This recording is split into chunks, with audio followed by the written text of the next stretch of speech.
Projetos elegantes, com finalidades específicas e construídos com um único propósito: eliminar vidas.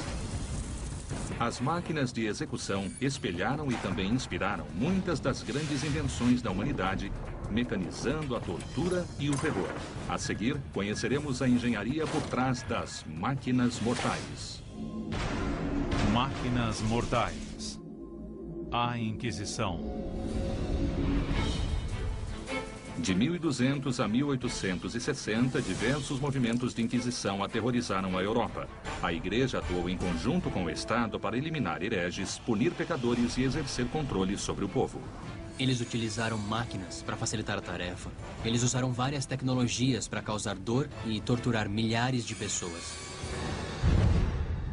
Esses dispositivos talvez sejam os mais malignos da história, pois não apenas executam, mas também torturam e aleijam com uma precisão cruel.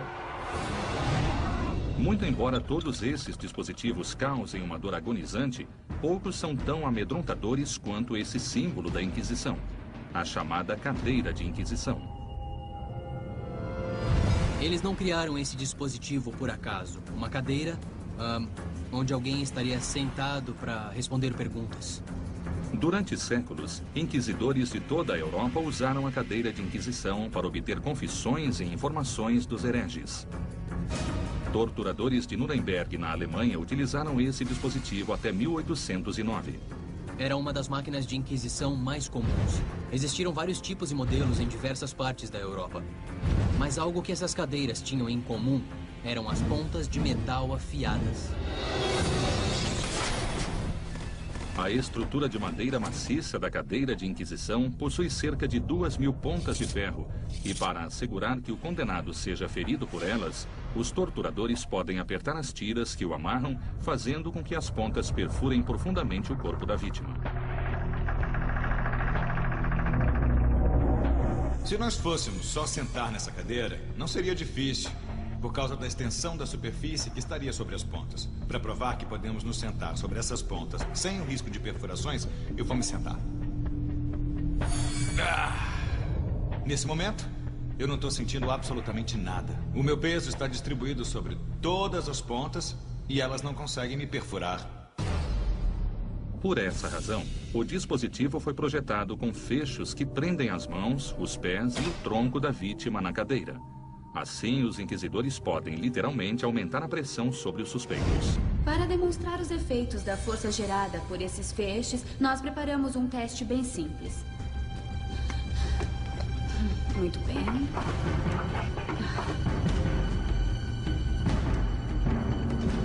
Nós vamos simular as extremidades como mãos humanas normais. Elas só estão apoiadas e nós podemos ver que não há muita pressão aqui. Então, nesse caso, não haveria nenhum ferimento.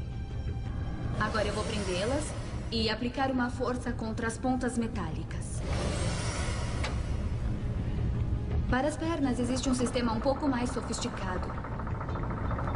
Os fechos fazem com que as pontas perfurem profundamente os membros de borracha. Geramos uma força maior e, com certeza, aplicamos mais pressão sobre esses membros. Então, vejamos se os ferimentos foram mais profundos. Muito bem. Existem perfurações significativas nos membros e todas próximas ao fecho. Obviamente, a pressão causou muito mais danos em comparação com um membro apenas apoiado sobre as pontas. Como as pontas só penetram no corpo sob a ação dos fechos, a cadeira pode não causar dor suficiente para encorajar hereges mais obstinados a confessar. Mas, acendendo uma fogueira embaixo da cadeira, os inquisidores podem colocar as vítimas numa situação muito desconfortável.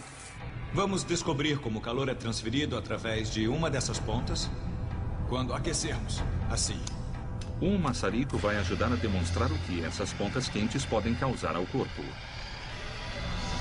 Olha só, está ficando incandescente.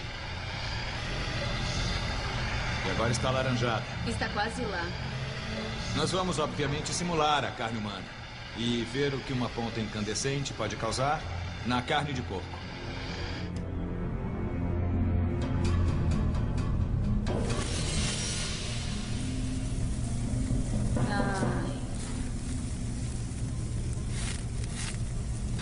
E ainda está queimando.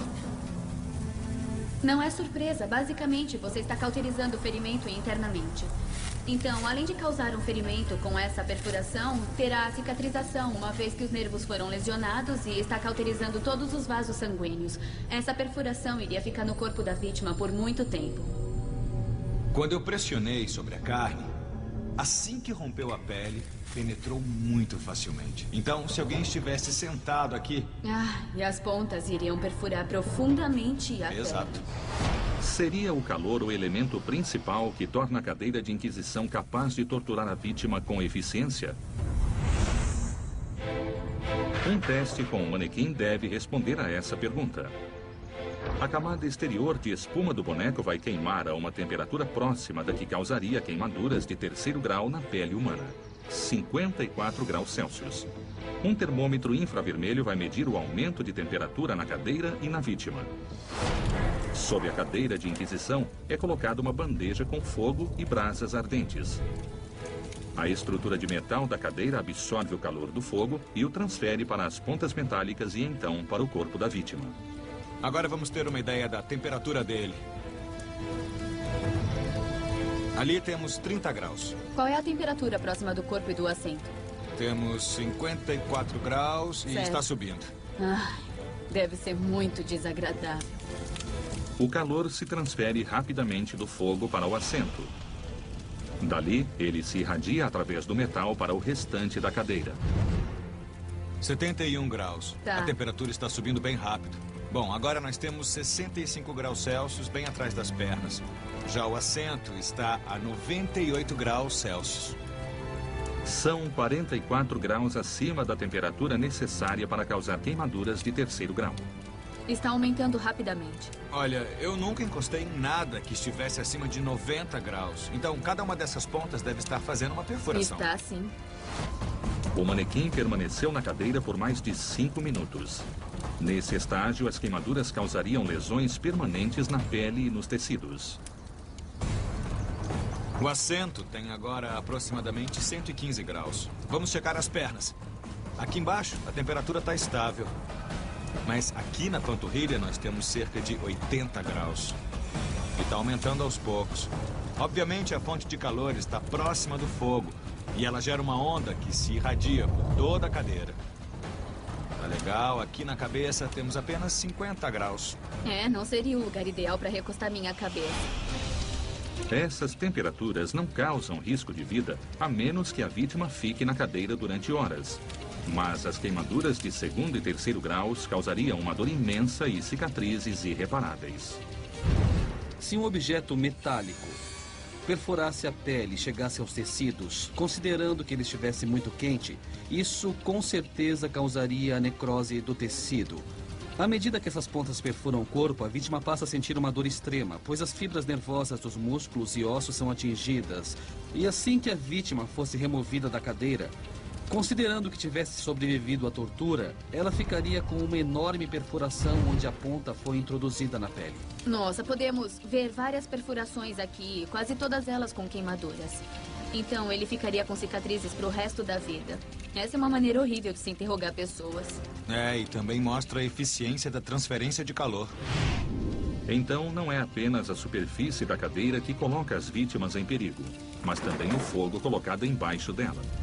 Aumentando o calor, os inquisidores transformavam uma cadeira desconfortável numa máquina mortal.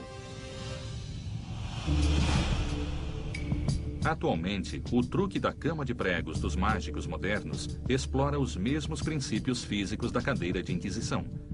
O grande número de pregos distribui o peso do corpo sobre uma superfície maior, mantendo a pele da pessoa intacta.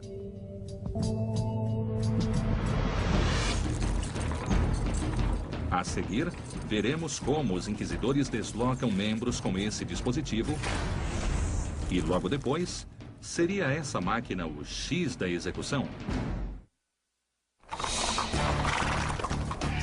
Durante a Idade Média, os inquisidores viajavam de um vilarejo a outro exterminando sinais de heresia, mas nem sempre levavam máquinas de tortura. Em vez disso, usavam ferramentas encontradas no dia a dia, tais como cordas e roldanas. Por essa razão, o dispositivo de tortura mais usado pela Inquisição possui um conceito surpreendentemente simples. É a chamada estrapada. A estrapada utiliza a força da gravidade para explorar uma fraqueza do corpo humano: a articulação do ombro. As mãos da vítima eram amarradas atrás das costas e então eram presas a uma corda que passava por uma roldana suspensa no teto. Em seguida, a corda era puxada, levantando o acusado no ar.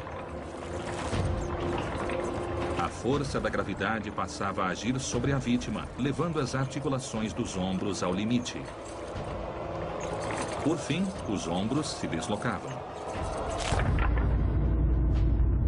A engenharia da estrapada é bem diabólica porque utiliza o peso do corpo e a gravidade para causar o deslocamento dos ombros. A roda funciona como uma grande alavanca, o que nos permite girar o eixo e levantar o peso da pessoa com certa facilidade. O objetivo da estrapada é deslocar a articulação do ombro, uma das partes mais vulneráveis do corpo humano. E há outras coisas que o torturador pode fazer. A pessoa pode ficar apenas pendurada, sentindo uma dor intensa. Pesos podem ser amarrados aos pés e, se a força da gravidade agir por muito tempo, os ombros acabam se deslocando. Outra forma de se deslocar os ombros é içar a vítima um pouco mais alto e fazê-la cair subitamente. Isso causaria muita dor, mas certamente não seria algo capaz de matá-la. Inquisidores na Itália, França e Espanha construíram variações da estrapada para extrair informações dos acusados de heresia. Os juízes adequavam o grau de tortura à gravidade das acusações. A tortura na estrapada poderia ir de uma simples ameaça do uso do dispositivo até penas mais severas, como pendurar a vítima e forçar uma parada súbita durante a queda. Isso causaria o deslocamento instantâneo dos ombros.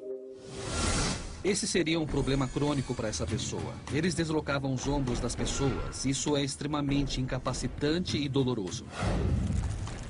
A estrapada seria realmente capaz de causar deficiências físicas permanentes? Para responder a essa pergunta, uma réplica dessa máquina vai passar por uma série de testes. Primeiro, um manequim de 18 quilos é pendurado com 13 quilos adicionais. Um dinamômetro vai medir a intensidade da força gerada pela roldana suspensa. Os ombros do manequim devem ceder no mesmo momento em que os ombros humanos se deslocariam. Muito bem, Eric. Podemos levantá-lo com a estrapada. Tá legal, vamos lá? Estudos médicos indicam que é necessário um total de 124 kg força para deslocar as articulações dos ombros. Mesmo com esse peso extra, talvez não ocorra o deslocamento imediato. Então há apenas uma maneira de obtermos o deslocamento rápido e instantâneo do ombro, através de uma queda súbita. A estrapada, quando usada com o objetivo de deslocar os ombros da pessoa, tem sua energia intensificada pela ação da gravidade e da energia potencial. A energia potencial de um corpo içado no ar e submetido a uma queda irá criar energia cinética. E se a queda for interrompida subitamente, isso vai intensificar a força sobre os ombros. Esse segundo teste vai determinar a distância que uma vítima deve cair para que os ombros sejam deslocados. Agora vamos simular uma queda de 30 centímetros. Certo. A queda na estrapada necessita de um ajudante para puxar a corda, enquanto o mecanismo já fica travado na altura final. O teste se inicia com uma queda de 30 centímetros. Certo, está marcando 31 agora. Certo. E deixe cair. Tudo bem. 3, 2, 1. Muito bem, chegou a 54. Uma queda de 30 centímetros do manequim com o peso extra gera 22 kg força. Isso causaria uma dor agonizante, mas não seria suficiente para causar o deslocamento dos ombros. Nesse próximo teste, o ajudante eleva o manequim a 60 centímetros acima da altura final da queda. Uma queda de 60 centímetros deve gerar algo em torno de 125 a 145 kg força. A altura não é muito diferente. Verdade. Tá. 60 centímetros. Novamente 31, pronto para queda. E pode soltar. 3, 2, 1. A leitura só chegou a 40. Deve ter acontecido alguma coisa com o manequim e, como podemos ver, estão deslocados. Uma queda de 60 centímetros provocou o deslocamento das articulações dos ombros do manequim. Mas por que a leitura do dinamômetro indicou que o dispositivo gerou apenas 40 kg força? A leitura deveria ser de, no mínimo, 124 kg força para que os ombros fossem deslocados. A leitura foi de apenas 40 e ocorreu o deslocamento total. Então deve ter passado dos 124 kg força. Deve ter atingido essa marca. Houve um pico de força que não foi medido. Aconteceu tão rápido que os ombros se deslocaram e o dinamômetro não conseguiu fazer a leitura. Para confirmar se o dinamômetro deixou de registrar o pico de força, o dispositivo será ajustado. Dessa vez, o sensor registrará a maior força gerada durante o teste, independentemente da rapidez com que ela ocorra. Muito bem. 2, 1. Pronto. Tá legal. Bom, de acordo com o sensor, antes do deslocamento dos ombros, houve um pico de 65 kg força. Mais uma vez, a estrapada desloca os ombros do manequim. Mas a leitura é muito inferior à força necessária para isso. Existe apenas uma explicação. A estrapada é muito mais eficiente do que se imaginava. Na verdade, funcionou perfeitamente. Isso era o que deveria acontecer. Os ombros receberam toda a força e não o dinamômetro. Você está completamente certa. Quando nós fizemos o teste com o dinamômetro, estávamos medindo a intensidade de força sobre a corda. Nós não estávamos medindo a força real gerada pela alavanca que é formada pelo corpo. Elevando-se a vítima com as mãos atadas às costas, ou seja, com os braços distantes do corpo, nós criamos uma alavanca. Assim, precisamos de muito menos força para deslocar os ombros nessa posição. Na verdade, a vítima se torna parte da máquina. Ao se amarrar os braços atrás das costas, cria-se um mecanismo de alavanca e isso gera uma vantagem mecânica para a estrapada. Basicamente, a alavanca formada pelos braços reduz a intensidade da força necessária para deslocar os ombros. Comparando, se os ombros da vítima estivessem alinhados com o corpo, seriam necessários 62 quilos para deslocar cada um dos ombros. Mas, com os braços atrás das costas, uma força bem menor produz os mesmos danos. Embora a estrapada seja um dispositivo simples que utiliza uma roldana, ela é muito traiçoeira. Os próprios braços da vítima facilitam o trabalho da máquina, gerando assim lesões incapacitantes. A estrapada é tão eficiente que torturadores a utilizam até hoje em alguns locais do mundo. No mundo dos efeitos especiais, sistemas de cordas e roldanas levantam e controlam a queda dos dublês nos sets de filmagem. Durante a Inquisição, os inquisidores convenciam os hereges a confessar através da invenção de diversas máquinas diabólicas. Uma das maiores provas de sua criatividade perversa está num dispositivo da Inquisição espanhola. O berço de Judas. O berço de Judas é um exemplo do lado negro da engenhosidade humana. O berço de Judas é composto por uma pesada pirâmide de madeira colocada sobre um apoio de 4 pernas, semelhante a um assento. Suspenso acima da pirâmide está um sistema de sustentação formado por cordas e roldanas que se conectam ao tronco e aos pés da vítima. Os acusados de heresia eram pendurados nus sobre a pirâmide nesse dispositivo. Os torturadores utilizavam esse dispositivo de várias maneiras.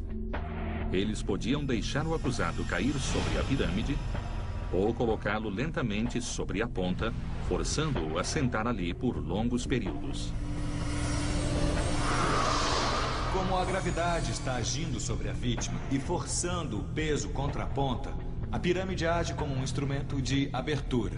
Nós temos 4 cantos que irão diminuir a quantidade de atrito e gerar um movimento quase cortante para forçar a abertura da vítima. E as faces laterais irão agir como um encaixe que irá manter o orifício da vítima aberto.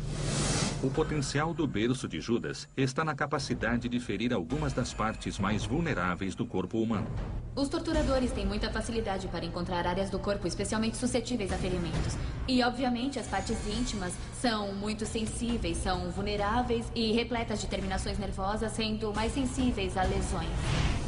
Durante a Inquisição Espanhola, fazer com que suspeitos confessassem a própria culpa era apenas o início. Os inquisidores deixavam as vítimas sobre o berço de Judas até que denunciassem todos os outros conspiradores. Essa foi a inspiração para o nome do dispositivo. O berço de Judas teve o nome inspirado em Judas, que denunciou Jesus para as autoridades romanas. É um nome apropriado, pois qualquer um que passasse por essa dor torturante daria qualquer informação sobre qualquer um ou qualquer coisa. Mas qual das técnicas de tortura do berço de Judas é a mais eficiente? A queda livre ou a descida controlada? Uma série de testes com um manequim e uma réplica do berço de Judas nos dará a resposta. A seguir, os hereges entendem rapidamente o objetivo desse assento do terror. Vamos demonstrar o uso do berço de Judas. E como podem ver, usaremos um manequim para simular o funcionamento dele. A primeira coisa que vão notar são as diversas cordas amarradas ao boneco para tentar posicioná-lo sobre a pirâmide.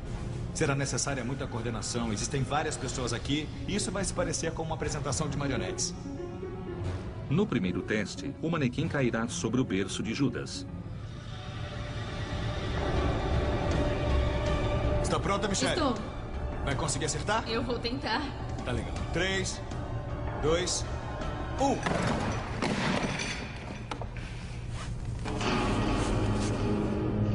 Bom, como podem ver, nós não só erramos o alvo, mas ele também acabou caindo e provavelmente teria fraturado as costas.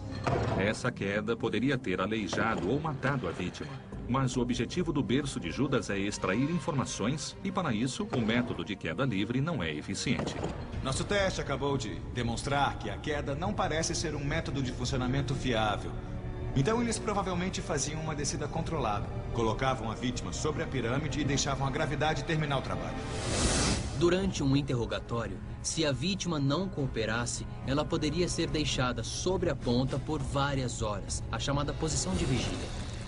Ela era chamada de posição de vigília porque os músculos iriam se contrair, tentando minimizar a dor, e seria impossível dormir. Será que o sistema de cordas e roldanas é capaz de colocar a vítima com precisão sobre a ponta da pirâmide? Para descobrirmos, o manequim passará por uma queda controlada no berço de Judas. Nesse teste, os operadores não soltarão as cordas. Estão prontos? Então vamos começar, hein?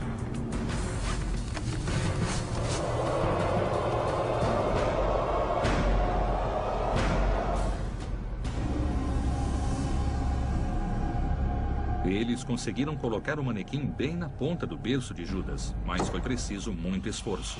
Estamos lidando com um manequim e não com um ser humano se debatendo. Não podemos nos esquecer disso. Você tem toda a razão. As cordas estariam se movimentando bastante. Eu acredito que se alguém estivesse amarrado assim, seria uma coisa instintiva ficar se debatendo. O que quer que estivesse sendo planejado, a vítima não iria aceitar. Então, tornaria esse processo o mais difícil possível. Para simular com mais precisão uma sessão de tortura no berço de Judas, eles tentarão jogar a vítima contra a ponta da pirâmide, mas em vez de permitir que o boneco simplesmente caia, eles vão controlar a queda segurando as cordas para direcionar a descida. Vamos simular um pouco de resistência.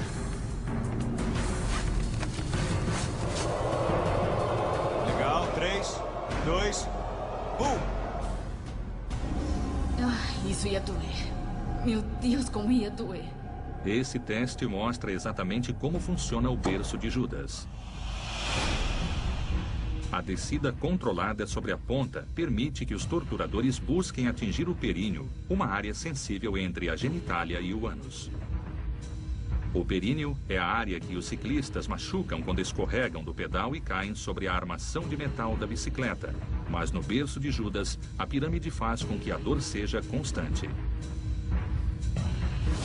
Quando a vítima é colocada sobre a pirâmide e a ponta afiada atinge o períneo, a sensação é muito dolorosa. O períneo é muito sensível e existem muitas terminações nervosas ali.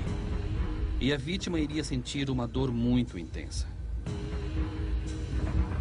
A perfuração só iria cessar quando chegasse ao osso pélvico.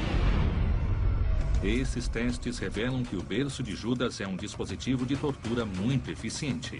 Utilizando a força da gravidade, ele se transforma em uma máquina de funcionamento constante. Atualmente, a sociedade moderna utiliza os mesmos princípios físicos do berço de Judas. Espremedores manuais utilizam extremidades pontiagudas para extrair o suco das frutas. A perseguição aos hereges durante a Inquisição necessitava de inovações constantes e assustadoras. Presumia-se que as acusações eram verdadeiras. Não havia a presunção da inocência. Os inquisidores, que buscavam obter confissões dos hereges, desenvolveram uma máquina de tortura que colocava a vítima numa situação apertada. Ela era chamada de potro. O potro explora os conceitos físicos da pressão, tensão e compressão para criar torniquetes no corpo humano. O tensionamento contínuo das cordas corta a circulação dos 4 membros, chegando a cortar os próprios membros. O potro não foi desenvolvido para cortar uma pessoa, e sim para comprimir as articulações dos pulsos e tornozelos. O princípio é simples. Um sistema de roldanas interligado a uma alavanca que gera a força necessária para tensionar as cordas. Essa roldana tem uma corda ligada à roldana inferior. As 4 cordas que passam pela parte de cima do potro estão interligadas com a roldana inferior. Os inquisidores espanhóis desenvolveram o potro em meados do século XVIII e o utilizavam para obter confissões de membros da maçonaria e outros hereges. O período de tempo que alguém permanecia no potro podia ser curto ou mesmo se estender por várias horas. O objetivo era obter uma confissão, e isso significava fazer o que o inquisidor julgasse necessário. Mas qual é a sensação de ser amarrado ao potro? Há apenas uma maneira de descobrirmos, amarrando uma pessoa nesse dispositivo. Eu estou curiosa para conhecer a força exercida pelo potro sobre um ser humano. Então eu vou colocar o meu pulso nessa corda para ver como é. Nós conectamos um dinamômetro na corda, assim poderemos medir a intensidade da força colocada sobre o seu pulso. Tá legal, pode começar agora. Tá bom. Tá, eu vou acompanhar as variações. Bom, agora temos 5, subiu para 10. Ao redor do meu pulso já está desconfortável, mas por enquanto eu posso aguentar. Nada confortável. É, eu nem tô apertando muito. Tá. Ai, eu acho que já pode parar de apertar. Eu não consigo mais curvar a minha mão e eu só consigo dobrar os meus dedos um pouco. Já perdi um pouco da sensação tátil e vemos que o sangue da minha mão não está circulando. Muito bem, mesmo com essa intensidade de pressão, já é bem desconfortável. Nós podemos parar por aqui? Sim. Ótimo. Pronto, olha só isso. A corda deixou a área dolorida e avermelhada, mas isso irá passar em algumas horas. Eu podia apertar bem mais. Eu podia Eu ter sei. apertado muito mais. O potro é realmente capaz de cortar a carne e os ossos, como mencionam alguns relatos históricos? Para descobrirmos, a máquina irá comprimir diversos objetos. Agora vamos descobrir a força gerada pelo potro. Vamos usar uma lata de refrigerante, mas tenha cuidado, porque ela pode explodir. Por que acha que estou aqui deste lado? Quase lá. Você está usando muito mais força. É, eu tô usando bastante força para quebrá-la. Está amassando. Espera, a tampa está abrindo. É isso aí. Dá pra ver que o sistema desta máquina possui um imenso poder de compressão. É um modo muito eficiente de esmagar alguma coisa. O potro gerou 79 kg-força para amassar a lata de refrigerante. É uma força maior que a da mordida de um labrador retriever. Mas o que vai acontecer quando o potro comprimir algo similar à carne humana? Vamos usar um pé de porco para simular a carne humana. Colocamos no potro um tipo de corda que teria sido usada durante a Inquisição. Não sabemos se ela vai suportar a tensão. Vamos usar equipamentos de segurança. Vou começar a girar lentamente. E podemos notar a corda comprimindo a pele. Não estou colocando muita pressão agora. E vemos que posso controlar muito bem a intensidade de pressão gerada sobre a corda. Se estivéssemos usando uma pessoa, a mão ficaria esbranquiçada, a circulação iria parar, a mão ficaria dormente, bastante dor no pulso. Mas não acho suficiente para quebrar o osso. Toda a minha força colocada nesse sistema de roldanas está sendo distribuída pela área da corda. E por isso ela não consegue atravessar a pele. Que tal se a gente usar uma corda mais fina para tentar cortar a carne? A troca da corda de 1 centímetro por outra de meio centímetro vai intensificar a força do potro, pois uma corda mais fina concentrará a força de compressão sobre uma área menor. No potro, as cordas de espessuras diferentes eram importantes para o torturador. A força de compressão era aplicada sobre as articulações da vítima. Então, quanto mais grossa fosse a corda, a carga seria distribuída sobre uma área maior. Quanto mais fina a corda, a força se concentraria numa área menor, podendo até mesmo cortar os pulsos da vítima. Para simular o mesmo que fizemos com a outra corda, vamos começar bem devagar. Tá legal? Olha só, já estou colocando bastante força aqui. É isso mesmo. E... Não está cortando a carne, mas comprimindo com força. Podemos ver as saliências perto da corda, mas não está cortando ainda. Está cada vez mais profundo.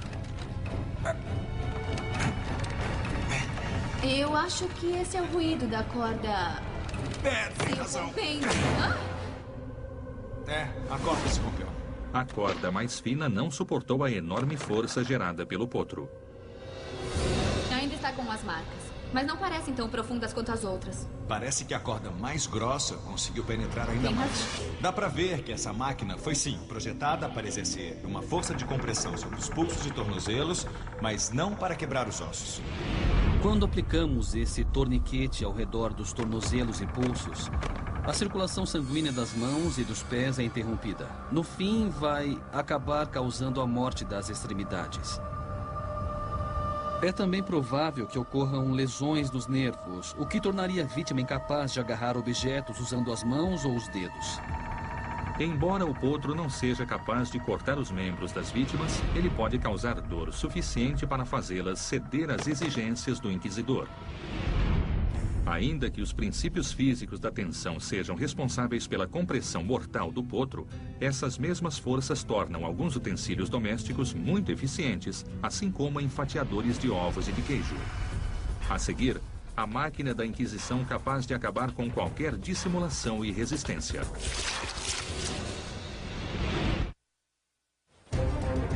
Durante a Inquisição, os torturadores utilizavam máquinas conhecidas para obter confissões, mas ocasionalmente utilizavam dispositivos mais obscuros.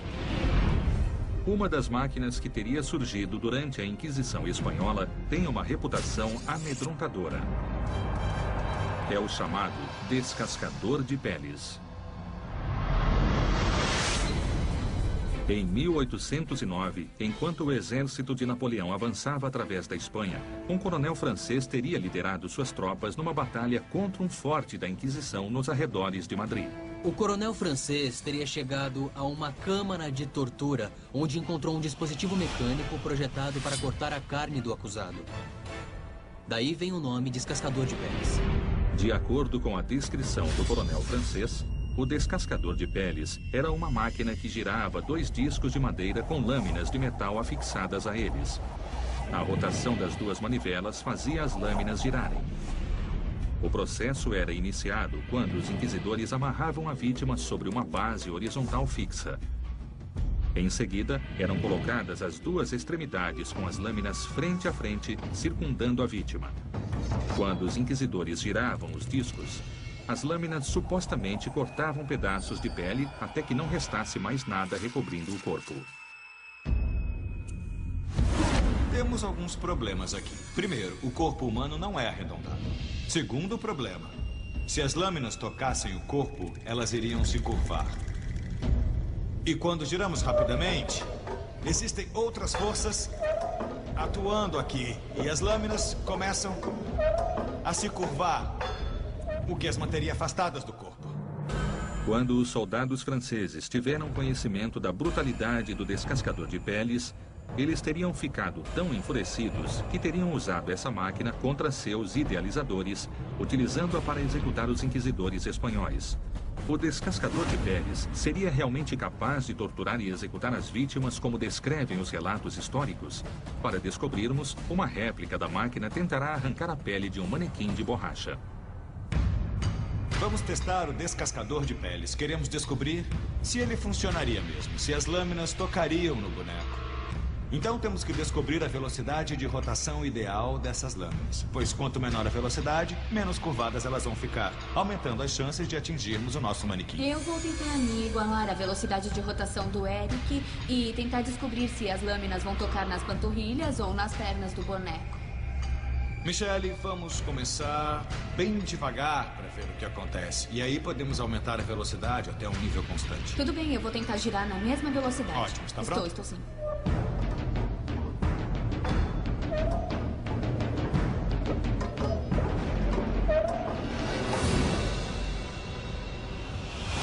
Quando a lâmina atinge o boneco, não o faz rente à pele. Na verdade, a lâmina atinge o braço e interrompe completamente o movimento da máquina. Então a lâmina iria fazer um corte no corpo dessa pessoa. Mas o manequim é feito de borracha, que é muito mais espessa do que a pele humana. Então, nós temos que repensar o processo. Para gerar uma força suficiente para arrancar a pele do manequim, a manivela deve ser girada rapidamente. Mas como as lâminas são muito longas e flexíveis, a força centrífuga afasta as lâminas do corpo enquanto giram, tornando a máquina inofensiva para a vítima. Um pouco mais rápido, vai! Agora vemos que as lâminas estão se afastando do corpo. E esta seria a força necessária para que essas lâminas cortassem o corpo. E elas não estão nem perto dele. Não mesmo. Quando a velocidade das lâminas diminui, elas começam a atingir o manequim em diversas áreas. O dispositivo não está arrancando a pele da vítima, mas as lâminas estão penetrando profundamente no corpo.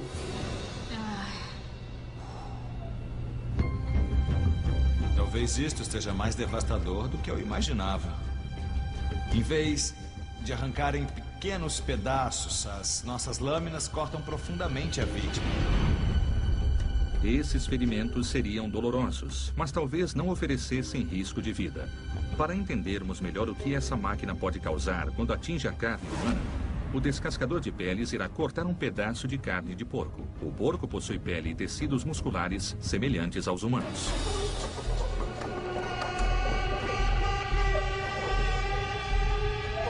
Nossa, ela está cortando de baixo para cima. Ai, caramba. Nós vemos que essas lâminas estão apenas arrancando pedaços de carne e não são nem um pouco precisas. Então, esse não é um descascador de peles de precisão cirúrgica. Ele apenas arranca pedaços. Ele é capaz de cortar pedaços de carne de porco muito melhor que apenas a pele.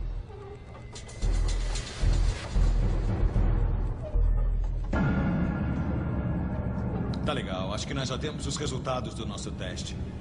Imaginei que a flexibilidade das lâminas fosse um ponto fraco da máquina. Mas isso acaba ajudando em alguns momentos. Por outro lado, estamos arrancando pedaços e não cortando finas camadas. É uma faca de 2 gumes. Descascador de peles não é um nome apropriado, mas ele ainda é um dispositivo mortífero. Baseado nesses testes, é possível afirmar que os soldados franceses possam ter usado o descascador de peles para executar os inquisidores espanhóis há 2 séculos.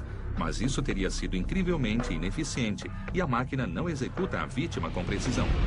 Assim, alguns especialistas acreditam que o descascador de peles talvez seja apenas um mito e não uma máquina mortal. Esse dispositivo pode ter sido usado como uma propaganda negativa contra a Igreja Católica, especialmente na época em que houve uma reação contra a Inquisição.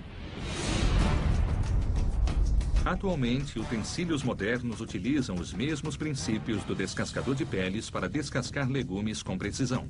É só prendê-los a uma haste metálica e girar a manivela. Eles giram em contato com uma lâmina que retira toda a casca em formato de tira. Enquanto os inquisidores tentavam eliminar aqueles que não seguiam seus preceitos religiosos, as máquinas de interrogatório se tornavam cada vez mais brutais. E uma dessas máquinas aterrorizou a humanidade. Ela era chamada de tambor giratório. O objetivo do tambor giratório era arrancar da vítima informações e também as vísceras. O tambor giratório é um grande cilindro recoberto com pontas metálicas acionado por uma manivela. Uma estrutura de madeira serve para apoiar o tambor e a vítima. Na parte frontal, uma estrutura articulada de madeira imobiliza o pescoço da vítima. No lado oposto, uma tira de couro é usada para prender as pernas. Enquanto o cilindro gira, as pontas de metal cortam e rasgam o abdômen. Esta manivela permite que o interrogador produza facilmente o atrito necessário para obter uma confissão da vítima. Quanto maior for o peso da pessoa sobre o tambor, maior será o atrito e também o grau de penetração na região do abdômen. Durante a Inquisição Espanhola, os inquisidores conseguiam fazer hereges suspeitos confessarem apenas ameaçando colocá-los no tambor giratório. Se eles não cedessem, os inquisidores os amarravam na máquina. O tambor giratório não foi um dispositivo comum durante a Inquisição. Apenas o conceito dessa máquina já mostra até onde os inquisidores podiam chegar para obter uma confissão. Relatos históricos descrevem o tambor giratório causando ferimentos profundos no peito da vítima após apenas uma rotação. Mas essa máquina é capaz de produzir força suficiente para dilacerar o abdômen. Pronto. Muito bom. bem, e está girando e não é tão difícil girá-lo. Você está pressionando um pouco mais? Tô. Muito bem, vamos lá. Tá legal. E não é muito fácil girá-lo. Eu não consigo imaginar uma pessoa fazendo isso por muito tempo. Certo, vamos dar uma olhada nos danos até agora. Nós vemos pedacinhos que foram arrancados e ele começou a rasgar a pele. As pontas metálicas causaram lesões graves, deixando marcas profundas na carne de porco. Ele realmente dilacerou a pele. E assim que isso acontece, a pessoa começa a sangrar e isso vai agir como um lubrificante sobre o tambor e ficará mais fácil de girá-lo, o que vai facilitar o trabalho do inquisidor. Mas será que o tambor giratório é realmente capaz de arrancar as vísceras da vítima, como descrevem alguns relatos? Vamos usar um manequim com órgãos fictícios para descobrir isso. A camada externa de espuma vai se rasgar aproximadamente no mesmo momento em que o abdômen humano se romperia. Nossa, tá difícil. Meu Deus. O corpo inteiro está se movendo para frente. Tá bom. Ai, caramba. E ficou preso ao abdômen e agora começou a rasgá-lo, não é? É. Ai. Ele tá rasgando e atravessando a espuma. Depois de apenas alguns giros, as pontas afiadas arrancam completamente as vísceras do boneco. Está mais fácil girar agora com a lubrificação em comparação com o começo, não é? Sem Mesmo dúvida. rasgando uma camada de espuma? É. A lubrificação tá ajudando bastante. Certo. Vamos ver? Vamos ver o resultado. É. A espuma foi realmente muito dilacerada. É verdade. Se um ser humano estivesse aqui, com os órgãos internos apoiados sobre a parede abdominal, Sei. em razão da gravidade e considerando que os cortes fossem profundos, isso seria fatal. Essa máquina realmente funciona. Então, o tambor giratório seria capaz de arrancar as vísceras das vítimas, mas talvez fosse necessário mais que um único giro para completar essa tarefa macabra.